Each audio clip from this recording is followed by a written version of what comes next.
নমস্কার, welcome to Amazon study. চলে এসেছি আবার অনুপাতের আরেকটি নতুন এপিসোড নিয়ে। আজকের এপিসোডে আমি অনুপাতের বাকি অঙ্কগুলো নিয়ে আলোচনা করব। পৃষ্ঠা 43-এর কোষি থেকে 3-এর 3 নম্বর অবধি আমি আগের এপিসোডে আলোচনা করেছিলাম। আজকে 4 নম্বর থেকে কন্টিনিউ করব।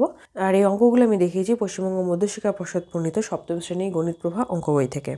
4 নম্বর অঙ্ক শুরু করার আগে অঙ্কটাকে খুব ভালো করে পড়ে নিই। অরুণবাবু তার কৃষি জমিতে 16টি লাঙল দিয়ে 10 দিনে সব জমি চাষ করিয়েছেন। ওই সব জমি 8 দিনে চাষ করতে চাইলে কতগুলো লাঙল দরকার? প্রথমেই লিখব গণিতের ভাষায়। সমস্যাটি হলো, আগে দেখতে হবে যে অনুপাতটা সমানুপাতে আছে না ব্যস্ত অনুপাতে আছে, তারপরে অঙ্কটা সহজেই করা যাবে। তা সমস্যাটা হলো আমাকে বের করতে হবে কতগুলো লাঙল দরকার। লাঙলের সংখ্যাটা ডান দিকে রাখতে হবে, আর সময় মানে দিন সেটা থাকবে বাঁ দিকে। সময় দিন আর লাঙলের সংখ্যা ব্র্যাকেটে টি। আচ্ছা, 16টি লাঙল দিয়ে মানে 10 দিনে সব জমি শেষ করতে গেলে 16টি লাঙল দরকার। তাহলে যদি 8 দিনে সব কাজ শেষ করতে তাহলে কটা লাঙল দরকার? যত কম সময় মানে যত বেশি সময় লাগবে তত কম লাঙলে হয়ে যাবে। যত কম সময় শেষ করতে হবে কাজটা তাহলে কিন্তু লাঙলের পরিমাণ বেশি দরকার। তার মানে এদিকে যদি কমে ওদিকে বাড়ছে, সময় কমলে লাঙলের সংখ্যা বাড়ছে, সময় বাড়লে লাঙলের সংখ্যা কমছে। তার মানে লিখতে হবে সময়ের সাথে লাঙলের সংখ্যা ব্যস্ত অনুপাতে আছে। ব্যস্ত অনুপাতে আছে। তাহলে কি লিখতে পারি? সুতরাং 10:8। আচ্ছা, বা প্রথমে আমি আগে উল্টে দিই, ভুল করলাম। 8:10 সমানুপাতি সাইন 16:? তাহলে এবার কি বের করতে হবে? চতুর্থ পদ সমান সমান কত আসবে? 10 গুণ 16 ভাগ 8 সমান সমান 4 দিয়ে কাটছি, 4 4 16, 4 2 8, 10কে 2 দিয়ে কাটলাম 5। তার মানে উত্তর আসলো 20। বেশি কিন্তু আসলো, তার মানে অঙ্কটা আমাদের একদম ঠিক আছে। তাহলে কি লিখতে হবে? 20টি লাঙল দরকার।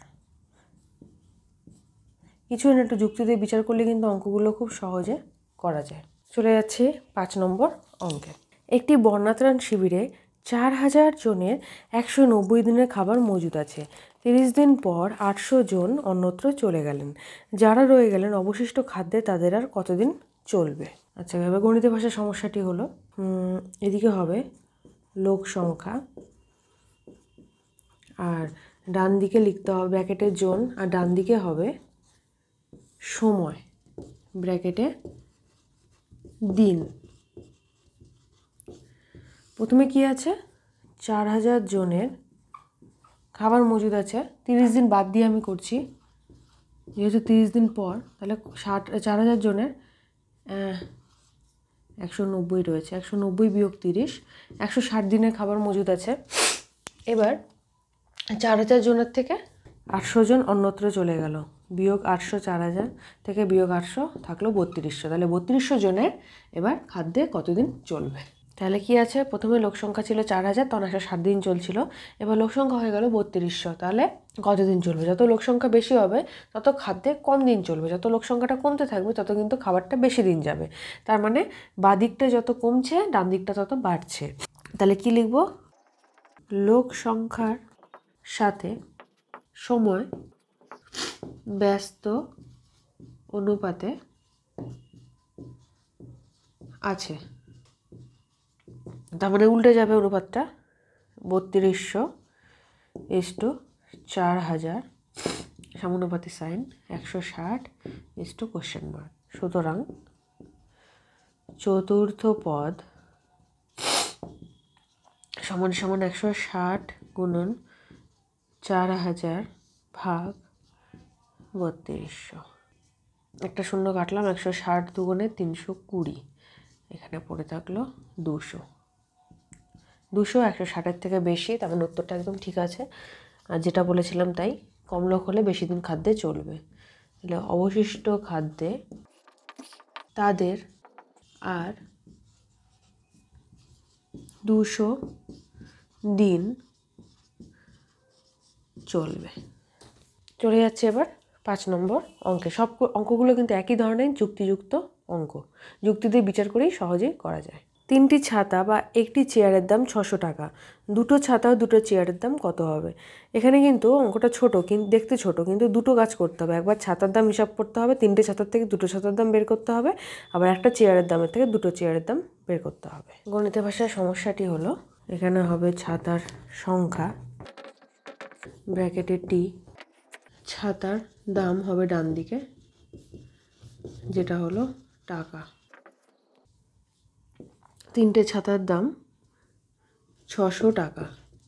তাহলে আমাকে 2টো ছাতার দাম বের করতে হবে। 3টে ছাতার দাম যত হবে 2টো ছাতার দাম কম হবে, তার মানে বাঁ দিকেরটা কমলে ডান দিকেরটাও কমে যাবে। তার মানে ছাতার সংখ্যার সাথে ছাতার দাম সমানুপাতে আছে। সমানুপাত বা সরল সমানুপাতেও তোমরা লিখতে পারো। তাহলে কী লিখবো? সুতরাং 3:2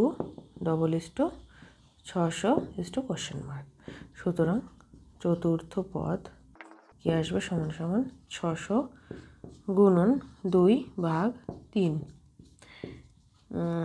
আসলো 400। তাহলে উত্তর 2টি ছাতার দাম 400 টাকা। এবার একটি চেয়ারের দামও দেওয়া আছে 600 টাকা, তার থেকে 2টো চেয়ারের দাম বের করতে হবে। তাহলে আমরা একবারে সরাসরিও লিখতে পারি। একটি চেয়ারের দাম যেহেতু 600 টাকা, তাহলে একবারই উত্তর লিখলাম।